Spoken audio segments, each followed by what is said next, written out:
Hello students, physics के next lecture में आपका स्वागत है। हम अपने इस लेक्चर के अंदर रूल्स सीखेंगे कि इमेज फॉर्मेशन के रूल्स क्या क्या होते हैं। हमने ये टॉपिक अपने पिछले लेक्चर में कुछ स्टार्ट कर लिया था और मैंने आपको कुछ बेसिक रूल्स तो बताए ही थे। ठीक है, तो मैं आपको एक क्विक रिवीजन दे देती हूँ कि हमने अपने पिछले लेक्चर में क्या किया। हमने अपने पिछले लेक्चर के अंदर ये सीखा कि आपको इमेज बनाने के लिए अपने ऑब्जेक्ट को हमेशा प्रिंसिपल एक्सिस के ऊपर ही रखना है, मतलब आपका ऑब्जेक्ट हमेशा प्रिंसिपल एक्सिस के ऊपर ही रहेगा। नेक्स्ट हमने ये देखा कि आपको इमेज बनाने के लिए सिर्फ दो रेज की जरूरत है। अगर आपको इमेज बनानी है तो जैसे एक ऑब्जेक्ट से तो बहुत सारी रेज निकलती है ना, पर आपको इमेज बनाने के लिए कितनी रेज की जरूरत है? दो ही रेज की जरूरत पड़ेगी। और आपकी इमेज कहाँ बनेगी? आपकी इमेज वहां बनेगी जहां पे आपके जो रेज हैं वो या तो असल में मिल रही हूँ या मिलती हुई नजर आए। ठीक है, वो दो रेज तुम रिफ्लेक्शन देखोगे ना उनकी, वो रिफ्लेक्ट होकर कहाँ जा रही हैं। तो अगर तो वो असल में खुद मिल रही हैं तो तुम्हें पता लग जाएगा कि उसकी इमेज क्या है।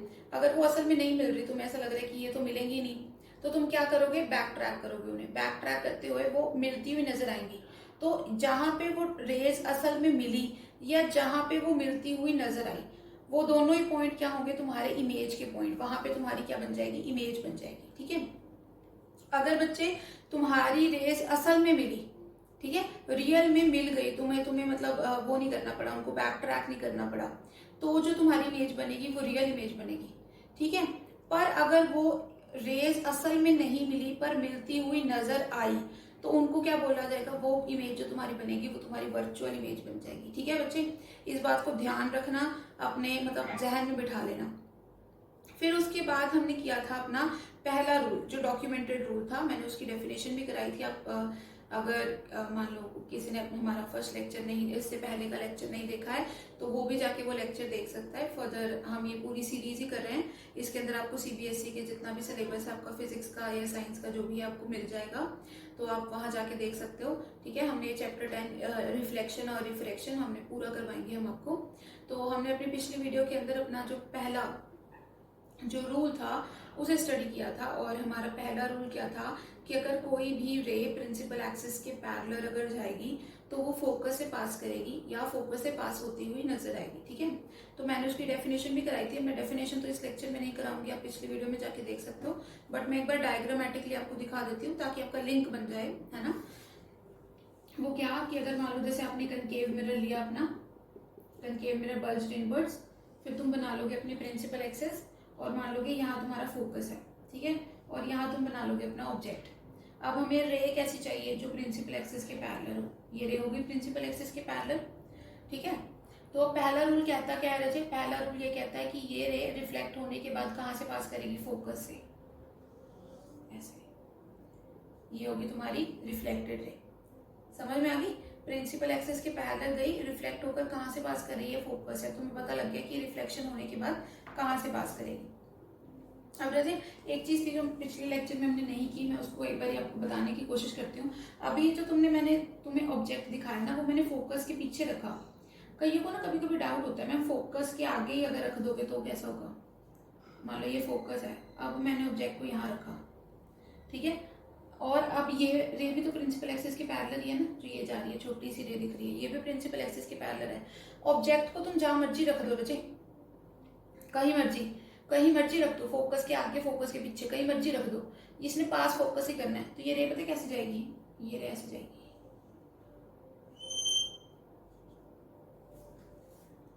समझ गए तुम? ये मत उलझ जाना कि अब ये तो फोकस के आगे है, फोकस तो इसके बीच में लग ही नहीं रहा है, तो कहीं ऐसे ना हो कि इसके बीच में से पास कराने शुरू कर जाए। नहीं, ये रे प्रिंसिपल एक्सिस के पैरेलल है। ये लॉ यूनिवर्सल है, जहां मर्जी ऑब्जेक्ट पढ़ाओ ये फोकस से ही जाएगी। फोकस यहाँ है तो ये इसी में से पास करेगी। ठीक है, और मैं तुम्हें एक और चीज बना के दिखाती हूँ। रजी, ये रूल सीख लो अच्छे से। तुम्हें इमेज तो तुम ना खुद ही बनाने लग जाओगे। मैं तुम्हें बताऊंगी कि यहाँ पे ऑब्जेक्ट रखा है, बताओ इमेज कैसी है, तुम खुद ही बना लोगे। तुम्हें जरूरत ही नहीं पड़ेगी किसी टीचर की हेल्प की। ठीक है, तुम खुद ही बनाने लगोगे एक बार रूल्स अच्छे से पता हुआ है तो। ये दोबारा मैंने क्या ले लिया? अपना कनकेव मिरर, ये फोकस। अभी हमने यहाँ भी रख लिया, यहाँ भी रख लिया, यहाँ रख दो, फोकस भी रख दो। ये रे पैरेलल गई, है ना। अब तुम बोलोगे कि मैम ये तो फोकस भी पड़ा है, उसी से थोड़ा ना पास करेगी, ये उसी में से पास करेगा। ये रे बच्चे ऐसे ही जाएगी। ये लॉ यूनिवर्सल है, तुम जहां मर्जी ऑब्जेक्ट को रख लो। देखो मैंने तुम्हें ऑब्जेक्ट को हर एक जगह पे रख के दिखा दिया, मैंने तुम्हें उसके इसको फोकस के पीछे रख के दिखा दिया, फोकस के आगे रख के दिखा दिया, फोकस के ऊपर रख के दिखा दिया। जहां मर्जी रखो तुम्हारी principal axis reflection, principal axis के पैरेलल रे रिफ्लेक्ट होकर यहीं से पास करेगी। ओके, समझ में आ गया। अब नेक्स्ट तुमने क्या करना है, अब ये तो कनकेव मिरर के लिए, कन्वेक्स मिरर के लिए भी देख लो। कन्वेक्स मिरर के लिए कैसे बनेगा, ये लो, ये कन्वेक्स मिरर।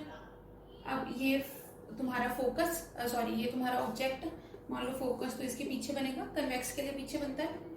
अब रे गई पैरेलल, ठीक है, ये गई रे पैरेलल। अब ये फोकस पे मिलती हुई नजर आएगी पर मिलेगी नहीं, तो हम क्या पहले नजर आती हुई लाइन बना लेंगे जिससे हमारा डायग्राम एक्यूरेट बने। ठीक है, ऐसी रे बना लोगे तुम, फिर इसी लाइन को पीछे की तरफ एक्सटेंड कर दोगे। ठीक है, अब ये देखो रजत, ये रे असल में फोकस से पास नहीं हो रही, पर बैक ट्रैक करने पर कहाँ से पास होती, कहाँ से नजर आ रही है, फोकस से पास होती नजर आ रही है। तो ये रूल अब किसके लिए, तुमने कन्वेक्स के लिए भी देख लिया, अप्लाई हो रहा है। अब कन्वेक्स में तो तुम्हें कोई कंफ्यूजन नहीं होगी क्योंकि फोकस ही यहाँ पे, इसको तो जहां मर्जी रखी चलो ऐसे ही होगा। ठीक है, वो तो बस लाइन ही लंबी चौड़ी होती चली जाएगी और कोई फर्क नहीं पड़ेगा, या ये थोड़ी ऊपर नीचे हो जाएगी। मेन तो कनकेव में था, तुम्हें देखना था कि कहाँ पे रखोगे तो कहाँ आएगी। ठीक है, तो अगर फोकस से आगे रखी, फोकस के पीछे रखी, फोकस के ऊपर ही रखी, जहां पे भी रखी तुम्हें पता लग गया। अब नेक्स्ट पॉइंट था रजे,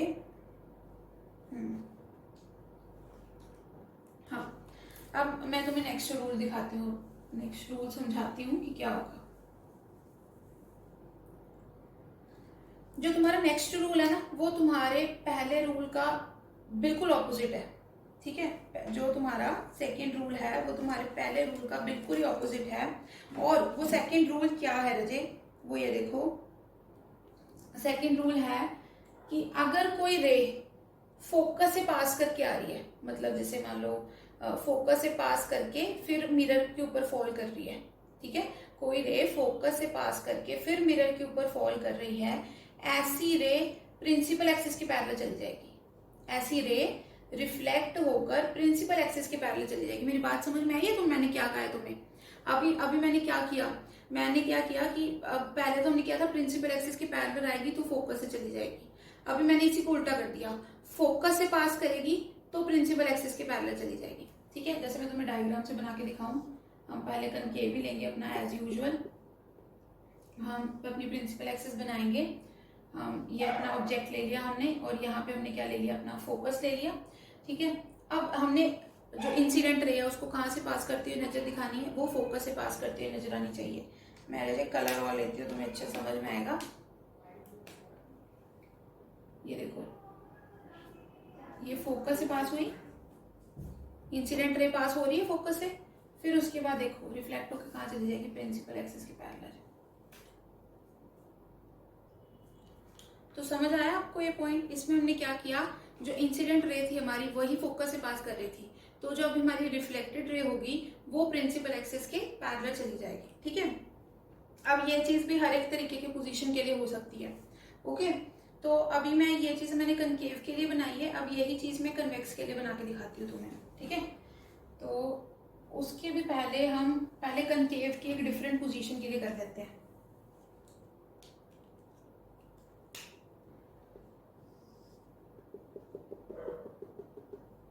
ये प्रिंसिपल एक्सिस, ये अब यहाँ मैंने बना दिया अपना फोकस, और ऑब्जेक्ट को मैं यहाँ रखूंगी।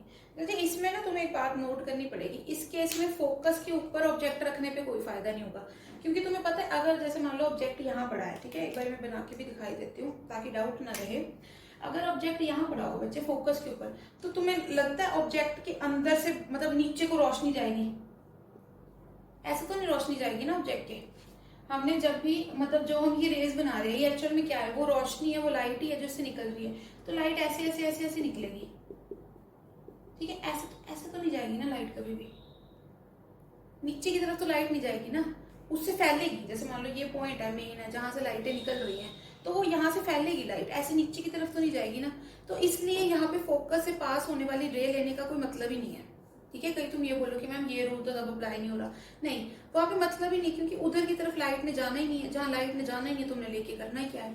तो इस केस में ये काम नहीं आएगा, मतलब जो फोकस के ऊपर रखने वाला केस काम में नहीं आएगा। ठीक है, तो इस केस में अब अगला पॉइंट हम क्या कर लेते हैं, हम ऐसी रे बनाने की कोशिश करते हैं। अब इस केस में ऑब्जेक्ट को मैंने यहाँ रखा है और फोकस को रखे मैंने कहाँ ले लिया, यहाँ रख लिया कुछ फोकस को। ठीक है, अब मैंने कोई ऐसी रे देखनी है जो फोकस से पास करे। अब देखो अब रे ऐसे पीछे की तरफ जाएगी तो मान लो, तो फिर वो उससे टकराएगी नहीं ना। जैसे मान लो अगर तुम्हारी रे क्या है, वो अब रोशनी तो इधर की तरफ भी निकल रही होगी, ऐसे भी निकल रही होगी, तो रे तो ऐसे भी निकल जाएगी एक। पर तुम्हें ये पता है कि जो लाइट ऐसे जा रही होगी वो फिर उसमें जाएगी नहीं, मिरर में नहीं जाएगी, तो वो रिफ्लेक्ट कहाँ होगी, समझते हो। इस डायरेक्शन में जाने वाली लाइट जब मिरर के ऊपर फॉल ही नहीं करेगी तो रिफ्लेक्ट कैसे होगी। ठीक है, ये लाइट अब मिरर की तरफ फॉल ही नहीं करेगी तो ये रिफ्लेक्ट भी कैसे होगी। पर एक ऐसी रे होगी रजे, जैसे आपने बता दिया इसी की सीध में एक ऐसी रे होगी, ये एक की लाइन मानो। ठीक है, अब ये जो रे है ना जो ये मैंने ग्रीन कलर से बनाई है, ये रे अब असल में फोकस से पास नहीं हो रही, पर फोकस से पास होती नजर आ रही है। और हमने रूल में क्या किया था, रे चाहे फोकस से पास करे चाहे फोकस से पास करती हुई नजर आए, दोनों के केस में रूल फॉलो होना चाहिए। तो अब इस केस में भी फोकस से पास होती हुई नजर आएगी। अगर तुम इस साइड से देखो ना तो ये फोकस से पास होती हुई नजर आएगी। तो इस केस में भी ये जो लाइट है ये कैसे जाएगी, ये फोकस से पास करती हुई नजर आई, रिफ्लेक्ट होगी और जो प्रिंसिपल एक्सिस के पैरेलल ही चली जाएगी। बात समझ में आ गई। ये रे भी तो फोकस की सीध में जा रही है ना, अगर ऑब्जेक्ट कहीं दूर कहीं और डायरेक्शन में बड़ा होता तो ये लाइट पक्का फोकस से पास कर रही होती, और फर्दर जो ऐसे की तरफ जा रही होगी जो ये रेड कलर में है ये तो फोकस से पास ही कर रही है। पर बात क्या है, ये अगर उस मिरर पे फॉल ही नहीं करेगी तो फोकस रिफ्लेक्शन होने का बात ही नहीं बनती है। पर ये जो लाइट है जो हमने ग्रीन कलर में बनाई है ये फोकस से पास होती हुई नजर आएगी अगर तुम मिरर से देखो तो ये वाली लाइट क्या है, ये वही रूल फॉलो करेगी जो लाइट एक्चुअल में फोकस से पास करती है उसका हुआ, और ये प्रिंसिपल एक्सिस के पैरेलल चली जाएगी। ठीक है, अब मैं तुम्हें नेक्स्ट यही चीज कन्वेक्स में बना के दिखाती हूँ कि कन्वेक्स में कैसे बनेगी। बच्चे भी जो भी मैं तुम्हें डायग्राम बना के दिखा रही हूँ ना, वो डायग्राम अपनी कॉपी में बनाते रहना, तुम्हें बाद में पेपरों में काम आएगा जब तुम्हें इमेज फॉर्मेशन सीखनी पड़ेगी। ठीक है, यहाँ पे फोकस तो इधर वाले डायरेक्शन में होगा। अब तुम्हें ये पता है इसमें तो कोई मतलब ही नहीं है कि फोकस में से असल में रे पास कर रही है, क्योंकि फोकस तो है ही मिरर के पीछे। ठीक है, तो यहाँ पे तो रे पक्का ही पक्का फोकस से पास करती हुई नजर ही आ रही होगी। तो ऐसी रे कैसी होगी, ये देखो इसी की सीध में बनानी पड़ेगी फिर हमें, तो वो रे असल में कैसी होगी, ऐसी होगी। ठीक है, जब भी तुम्हें डायग्राम में बनाना है ना, ऐसे पहले ये मत बनाना शुरू करना, पहले इसकी पिछली वाली बैक ट्रैकिंग वाली लाइन बना लेना, तो डायग्राम तुम्हारे ज्यादा परफेक्ट बनेगी। तो पहले मैंने इसको पीछे की तरफ लिया और फिर इसी लाइन को आगे एक्सटेंड कर दिया। तो ये जो लाइट जो ऐसे आ रही है इस डायरेक्शन में, अब ये फोकस से पास करती हुई नजर आएगी ना, तो ये लाइट कैसे जाएगी, अब ये प्रिंसिपल एक्सिस के पैरेलल जाएगी ऐसे, ये लाइट प्रिंसिपल एक्सिस के पैरेलल चली जाएगी रजे, और ये इस तरीके से पास हो जाएगी। ठीक है, ये तुम्हारा था कन्वेक्स का। ठीक है, तो ये तो तुम्हारे डायग्राम थे। अब मैं तुम्हें रूल को लिखवा भी देती हूँ, तुम्हें रूल को लिखना भी जरूरी है। तो रूल को अगर हम लिखेंगे तो लिख के वो क्या होगा, अरे पासिंग, ये दूसरा है, अरे पासिंग और appear to pass through focus after reflection goes parallel to principal axis। बात समझ में आ गई। कोई भी रे जो फोकस से पास हो रही हो या पास करती हुई नजर आ रही हो, वो आफ्टर रिफ्लेक्शन कहाँ से पास करेगी, वो आफ्टर रिफ्लेक्शन प्रिंसिपल एक्सिस से पास होगी, सॉरी प्रिंसिपल एक्सिस के पैरेलल चली जाएगी। ठीक है, अरे पासिंग और appear to pass through focus after reflection goes parallel to principal axis. तो अभी जैसे ये तुम्हारा सेकंड रूल जो है वो कंप्लीट हो जाता है। अभी इसी के साथ मैं तुम्हें अपना तीसरा रूल भी बता देती हूँ। ठीक है, तो तीसरा रूल तो बहुत ही ज्यादा इजी है विजय, और वो तुम्हारे बहुत काम में भी आएगा और मतलब जैसे भी लगाओ बहुत इजी है। जैसे तुमने प्लेन मिरर के केस में किया था ना कि जो रे प्लेन मिरर की कैसे फॉल करेगी, नॉर्मल फॉल करेगी तो वो वैसे की वैसे उसी रास्ते वापस आ जाएगी। अब यही काम हम स्फेरिकल में करके दिखाएंगे, पर स्फेरिकल में नॉर्मल नहीं है ना हमारे पास। स्फेरिकल में नॉर्मल तो एक कौन सी आपके पास प्रिंसिपल एक्सिस ही है, पर और भी तो बहुत जगह नॉर्मल बन सकती है।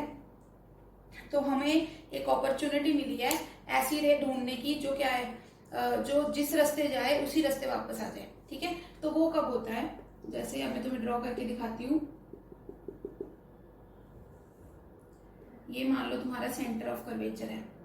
अब ये रूल क्या कहता है कि अगर कोई ऑब्जेक्ट से लाइट निकलकर सेंटर ऑफ कर्वेचर से गुजरती है, इस ऑब्जेक्ट से लाइट निकलकर कहाँ गुजरेगी, सेंटर ऑफ कर्वेचर पर गुजरेगी। ठीक है, ऐसे गई तो ये उसी रास्ते वापस चली जाएगी। दीदी जैसी आई थी वैसी ही वापस चली जाएगी। कोई भी लाइट जो सेंटर ऑफ कर्वेचर से पास करे वो जिस रास्ते आई थी उसी रास्ते वापस चली जाएगी।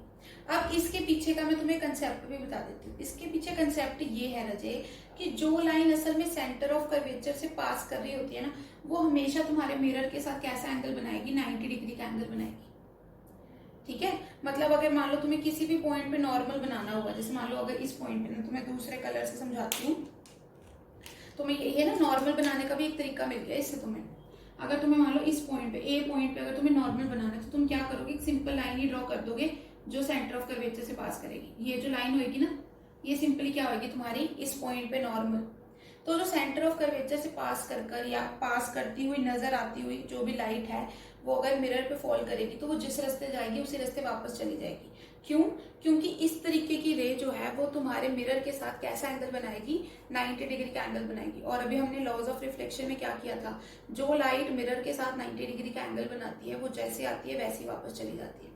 तो एक तो मैंने तुम्हें यहाँ बना के दिखा दिया, एक केस में तुम्हें और बना के दिखाती हूँ, जैसे ऑब्जेक्ट की पोजीशंस को बदल दो। अब इस केस में भी जैसे सेंटर ऑफ कर्वेचर पे रख के कोई फायदा नहीं है, क्योंकि जहां वो खड़ा है उसके नीचे थोड़ा ना लाइट जाएगी, उसके तो आसपास लाइट फैलेगी, उसके नीचे थोड़ा ना जाएगी। ठीक है, तो अब ये दूसरा केस क्या है, पहले केस में तो मैंने क्या रखा था, जैसे सेंटर ऑफ कर्वेचर से पीछे रखा था। अब मान लो अगर मैं सेंटर ऑफ कर्वेचर के आगे रख देती हूँ, उससे पहले रख देती हूँ, तो इस केस में रहे नेचुरली पीछे की तरफ तो लाइट लोगे नहीं तुम, क्योंकि जो लाइट पीछे की तरफ होगी वो मिरर के पास पहुंचेगी नहीं। तो हम ऐसी लाइट लेंगे जो सेंटर ऑफ कर्वेचर से पास करती हुई नजर आएगी। उसके लिए हम ऐसे पहले बैक ट्रैकिंग लाइन बनाएंगे और फिर ऐसे बना देंगे। ठीक है, और इसको क्या कर देंगे, सॉलिड। अब ये लाइट ऐसी गई है, ऐसी वापस आएगी। समझ में आई? ये सेंटर ऑफ कर्वेचर से पास नहीं हो रही, पास करती हुई नजर आ रही है, पर नजर तो आ रही है, तो ये जैसी गई थी वैसी वापस आ जाएगी। ठीक है, अब सेंटर ऑफ कर्वेचर पे रख के कोई फायदा नहीं है, तो वो केस में तुम्हें करानी रही। अब नेक्स्ट केस क्या है, अगर कन्वेक्स हो। अब कन्वेक्स का तो सेंटर ऑफ कर्वेचर होगा ही पीछे, है ना, तो उसमें तो नेचुरली नजर आने वाला काम ही करना पड़ेगा हमें। ये हुआ तुम्हारा सेंटर ऑफ कर्वेचर। ठीक है, अब लाइट इससे पास करती हुई नजर आनी चाहिए, तो हम पहले बैक ट्रैकिंग वाली लाइन बनाएंगे और फिर आगे सॉलिड कर देंगे। अब ये लाइट इससे पास कर रही है, ठीक है, पास करती हुई नजर आ रही है, तो ये जिस रास्ते गई है उसी रास्ते क्या आ जाएगी, वापस आ जाएगी, ऐसी वापस चली जाएगी। ठीक है, इस तरीके की लाइन को, क्योंकि ये भी क्या होगी, ये मिरर के सरफेस के नॉर्मल होगी। अब इसी रूल को मैं तुम्हें एक बार लिख के भी दिखा देती हूँ, क्योंकि तुम्हें डेफिनेशन पता होनी भी बहुत जरूरी है, डेफिनेशन लिखनी भी बहुत जरूरी है। तो इसमें मैं तुम्हें डेफिनेशन लिख देती हूँ। डेफिनेशन क्या होगी, अ रे पासिंग और appear to pass through center of curvature